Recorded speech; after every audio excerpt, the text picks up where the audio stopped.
Sejak ditetapkan sebagai zona merah penyebaran COVID-19 oleh gugus tugas Provinsi Sumatera Selatan, menyusul Kota Palembang, Prabu Muli, Linggau, dan Kabupaten Oku, aktivitas warga ibu kota Kabupaten Banyuasin mulai sepi.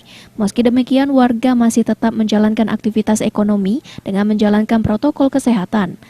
Kondisi lenggang seperti ini tidak seperti biasanya, terlebih di tengah pusat ekonomi masyarakat Kota Pangkalan Balai.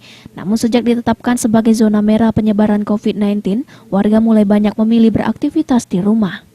Kepatuhan warga menggunakan masker pun mulai terbentuk, terlebih gugus tugas Kabupaten Banyuasin terus melakukan himbauan agar warga menggunakan masker saat beraktivitas di luar rumah.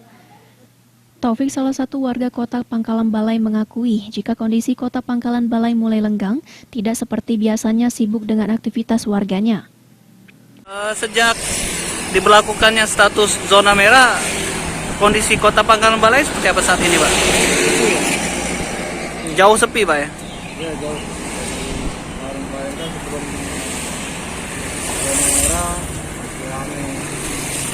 Ini sudah benar kelihatan dampaknya, Pak, ya?